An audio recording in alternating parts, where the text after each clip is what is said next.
Hello and welcome to the first episode of the Happy Punch News Show. I'm your host, Donagh Corby, and we're going to be getting into all of the news from around the influencer boxing world and everything else in combat sports. Let's get right into it. We've got so much to cover today. We've got Logan Paul retiring from boxing after his win over Donagh, which is still to be appealed.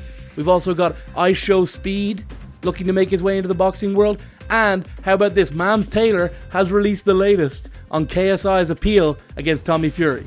A little bit of breaking news as I was editing this first episode. ESPN's Mike Coppinger has confirmed the undisputed heavyweight championship of the world, Tyson Fury versus Alexander Usyk, for February 17th. Let us know in the comments who you think is going to win. It's an interesting fight. Tyson Fury coming off of a controversial one against Francis Ngannou, and a little bit of controversy for Alexander Usyk as well in his fight with Daniel Dubois. And our first influencer story of the day, iShowSpeed wants to get in the boxing ring. He's talked about it for a long time, talked about different fights, different opponents. He even, at one point, was signed with Happy Punch. Perhaps that's where he'll make his debut on one of our shows. Let's roll the clip and see what iShowSpeed has to say. Why are you that scared to get embarrassed by me? Like, bro, everybody's scared to fight me. Look, chat, let me tell y'all something, okay? I asked so many content creators. I'm not gonna name them. Because look, chat, I might start some beef. Do y'all know how many content creators, how many streamers, how many YouTubers, how many people I asked box me? And guess what they said? Like, bro, like they always, nah, man, nah, bro, I don't wanna, no. Cause they scared, bro. I swear to God, bro. I promise you, bro. I promise you, I promise you. I asked so, they're scared, bro. They don't want to get embarrassed, bro. To be you capping on God, I'm not capping. Stop yapping, I swear on. Alright, bro. Bro, since I was 16, 17, I was asking these, bro, let's box, let's fight. Nah, man. Nah, bro. Speed's gonna beat me. I swear to God, a streamer said that. Do you really think that influencers are avoiding iShowSpeed? How about this? How about you write in the comment section below who you think should fight, tag them on social media, tag Happy Punch, and how about this, if you're an influencer, a smaller guy, maybe 35 up to 50, how about you call him out? Shoot us a message, we'll make the call out happen. Let's get iShowSpeed a fight. Come on, guys, we need him in the ring. Logan Paul on Fox Business announced that he is retiring from boxing. Have you walked away from boxing? Thank you. Yeah, I think I've retired from boxing. I think I've done enough in the sport, going fully undefeated at 25-0. So yeah, I'm gonna be a wrestler now. And there's no more money in it, is there? Yeah, no more money in boxing. Every company's going broke, so full-time wrestler. Now, whether this is true or not, we're gonna have to see, and you can make the decision for yourself. He was on there, he was saying he's 25-0, which isn't true. He's only won the one fight against Donagh. Dylan's still gonna appeal that decision. We'll see how that goes. But is Logan Paul truly retiring? He's the WWE United States champion, and he's clearly got the talent in the pro wrestling ring. It seems as though he hasn't fallen in love with the sport of boxing, quite like his brother Jake, who's of course 7-1 as a professional, most recently defeating Nate Diaz, returning to the ring on December 15th against Andre August in Florida. Indeed, Logan Paul's win over Donagh took place on the Prime card, which actually happened a month ago today at the AO Arena in Manchester. He defeated Donagh, and Tommy Fury defeated KSI. Now this win, look, it was controversial. A lot of people felt that KSI was robbed against Tommy. Tommy's own family coming out and saying they were unimpressed with the performance, and KSI has hired a King's Counsel lawyer to look into his unanimous decision loss against Tommy. YouTube BoxRec were reporting today that the appeal had been rejected according to their sources, but we got a tweet from Mams Taylor very quickly in response. Mams, of course, KSI's manager, he hit him back and said it was all BS. Very interesting situation. YT BoxRec have had good sources in the past. They've had good information, but Mams Taylor confirming the appeal has not yet been heard by the PBA. The PBA, of course, did not like the other appeal. They did not overturn Astrid Wett's win over Alexia Grace. They didn't overturn the tag team match where both sides were appealing the draw. And of course, they did not overturn Happy Punch's Chase Demore in his heavyweight title attempt against Tempo Arts. In fact, Chase has actually been in the news quite a bit. He's calling out HS Tiki Taki.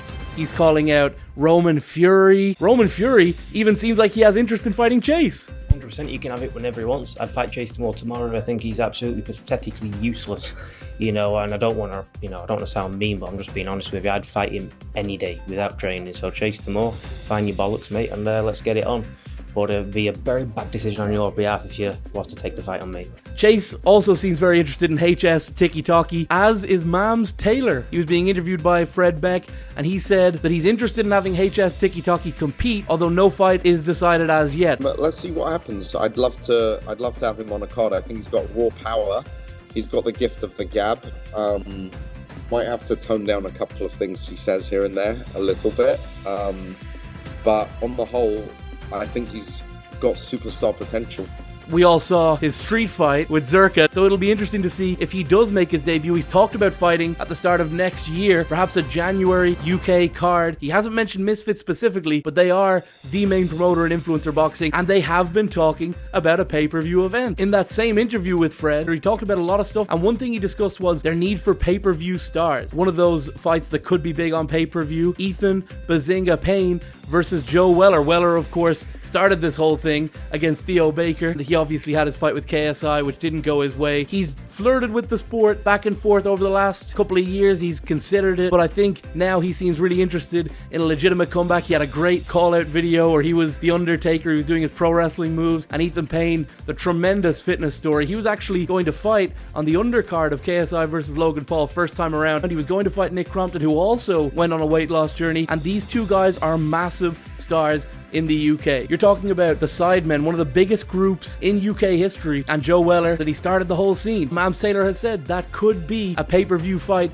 eventually. We'll have to wait and see. And just today, Fox the G, Happy Punch's own Fox the G, put out on his YouTube channel the entirety of a spar between Anthony Taylor and Salt Pappy, running back their famous Misfits 007 clash. A lot of people are saying Anthony won the spar. A lot of people saying Salt Pappy came out on top. The whole video is on Fox's channel. We've got a couple of highlights here for you, and you can decide. Tell us in the comments who you think won this fight. I think Anthony Taylor won when they fought over 3 rounds in Misfits, but this spar, they got a couple more rounds in. I think it was 5 or 6. It's going to be interesting to see what people think happened. Anthony Taylor is in the UK for the Misfits 11 card, which will feature a #1 contender fight between OJ Rose and Gabe Silva for his light heavyweight title. Our very own Sandy actually caught up with Anthony Taylor and Fox. Here's what they have to say about the spar. So obviously the sparring was a little bit personal between the two of them.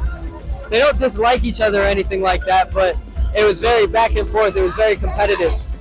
It was basically a fight in the gym. Like, I felt like I was supposed to be paying for it. They were talking to each other. They were knocking the sweat off each other. They were going 100%. And in all honesty, I don't know who won. It was just a hell of a fight, hell of a spar. And we need to see the rematch on Misfits very, very soon. Oh, man, the spar went well, man. I felt like it was a draw.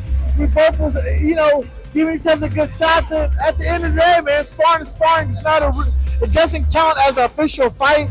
I just think people need to kind of don't overreact to it. Just enjoy the beautifulness of sparring. That's just how I feel people should look at sparring as. It's training. It's getting better, working on certain moves and technique.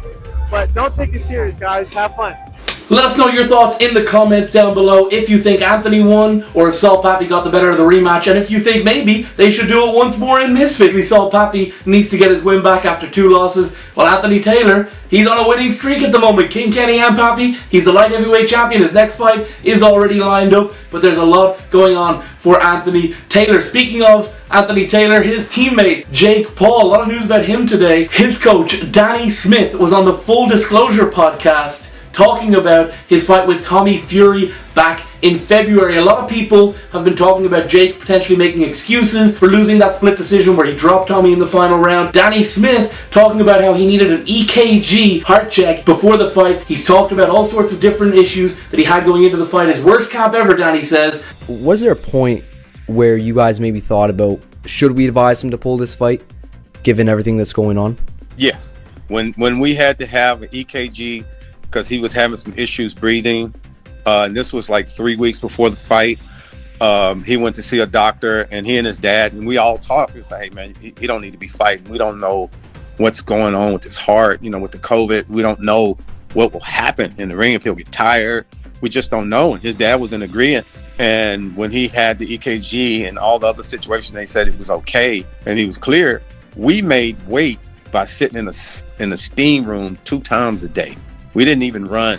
He's now not involved in Jake's camp. Jake has changed it up. He had one more fight since. He beat Nate Diaz by decision and moves on in December. Elsewhere around the influencer scene, Dave Fogarty, who you may know as Gingerbeard Photos, Conor McGregor's personal photographer. If you ever see a slick picture of Conor McGregor on Instagram, you know that Dave Fogarty is the man who took it, and he wants to box. He wants to get in there with small Spartan J. Now, Dave Fogarty was training with Happy Punch's Ben Williams in Dubai, and he took to Instagram under my announcement that I was signing with Happy Punch, saying, "Small Spartan J, let him know I'm here." We've seen Conor's teammates, a couple of them have had success. Cian Cowley won on Kingpin, Kiefer Crosby, he won on Kingpin as well, and then of course Dylan Dennis almost going the distance with Logan Paul when they fought. Is Dave Fogarty the next Team McGregor member to join up with the influencer boxing scene, and in particular, Misfits? That's all we have time for on today's show. Thank you so much for watching. I'd love it if you could hit the subscribe button. Let us know how we're doing in the comments. I'll be speaking with people on Twitter Spaces. I'm constantly on there. I really want to interact with everybody. I really want to see what everyone's comments are saying, and I can't wait to keep going on this journey with you all. Until next time,